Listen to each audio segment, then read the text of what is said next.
નવનિર્મિત દહેગામ તાલુકા પંચાયત કચેરીનું લોકાર્પણ।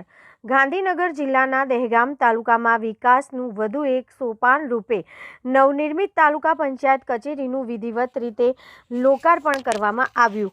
અંદાજે 3.35 કરોડના ખર્ચે તૈયાર થયેલું આ ભવન તમામ અદ્યતન સુવિધાઓથી સજ્જ છે। દહેગામ તાલુકાના વિકાસમાં વધુ એક છોગું ઉમેરવા જઈ રહ્યું છે। છેલ્લા ઘણા સમયથી તેની રાહ જોવાઈ રહી હતી તે નવનિર્મિત તાલુકા પંચાયત કચેરીનું લોકાર્પણ રાજ્ય સરકારના મંત્રીઓ અને સ્થાનિક લોકપ્રતિનિધિઓની ઉપસ્થિતિમાં ભવ્ય લોકાર્પણ કાર્યક્રમ ગુજરાત સરકારના મહેસૂલ, આપત્તિ વ્યવસ્થાપન, પંચાયત અને ગ્રામ્ય ગૃહ નિર્માણ તેમજ ગ્રામ વિકાસ રાજ્યમંત્રી સંજયસિંહ મહેડાના વરદ હસ્તે કરવામાં આવ્યું। આ પ્રસંગે ગાંધીનગર કલેક્ટર મેહુલભાઈ દવે, દહેગામ ધારાસભ્ય બલરાજસિંહ ચૌહાણ, ગાંધીનગર જિલ્લા પંચાયતના પ્રમુખ શ્રીમતી શિલ્પાબેન પટેલ, ઉપપ્રમુખ શ્રીમતી પારસબેન બિહોલા, તાલુકા વિકાસ અધિકારી ડોક્ટર પંકજસિંહ મહેડા અને દહેગામ તાલુકા પંચાયતના પ્રમુખ અશોકભાઈ પટેલ, તાલુકા પંચાયત પરિવાર અને જિલ્લા પંચાયત તથા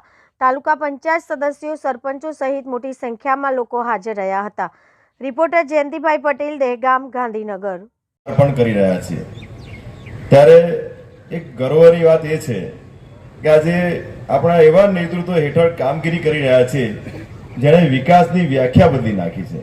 આપણા યશસ્વી વડાપ્રધાન નરેન્દ્રભાઈ મોદી સાહેબે વિકસિત ભારત 2047નો જે સંકલ્પ લીધો છે તેને આપણે સાકાર કરવા માટેના પાયા સુવિધાઓ મજબૂત કરવાની અનિવાર્ય છે। માન્ય મોદી સાહેબના સુશાસનના મંત્રને આજે ગુજરાત રાજ્યના મુખ્યમંત્રી શ્રી ભૂપેન્દ્રભાઈ પટેલ સાહેબની મક્કમતાથી અને ડેપ્યુટી સીએમ સાહેબ એવા હર્ષભાઈ સંઘવી સાહેબના નેતૃત્વ હેઠળ આજે ગુજરાત વિકસિત ગુજરાતના રોડ મેપ સાથે આગળ વધી રહ્યું છે।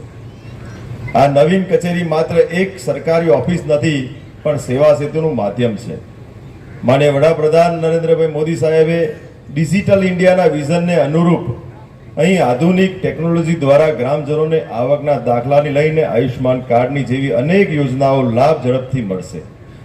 જનતાને પારદર્શકતા રીતે તેમનો કામનો સમય મર્યાદા પૂરવા થશે। આ પ્રસંગે અહીંયા હું કર્મચારી મિત્રોને બે ખાસ સલાહ આપવા માંગુ છું। યાદ રાખજો કે આ ભવન તમારી ઓફિસ છે પણ જનતા માટેનું આશાનું એક કેન્દ્ર છે। જ્યારે પણ કોઈ ગ્રામજન પોતાની સમસ્યા લઈને આવે ત્યારે તેની સાથે આત્મીયતાથી વર્તજો। તમારી એક સ્મિતભરી મદદ કોઈ ગરીબ માણસની મોટી મુશ્કેલી દૂર કરી શકે છે। નવી કચેરીની સાથે આપણે કાર્યપદ્ધતિમાં પણ નવીનતા લાવવાની છે।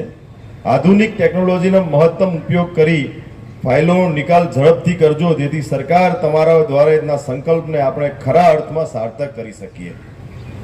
આજે હું એક તાલુકા પંચાયતનો સભ્ય તરીકે મારી જવાબદારી હતી। હું 2015થી હું તાલુકા પંચાયતનો સભ્ય હતો। ગામનો વિકાસ કેવી રીતે કરવો એ તાલુકા પંચાયતના સભ્યને નેતૃત્વ આપ્યું હોય છે।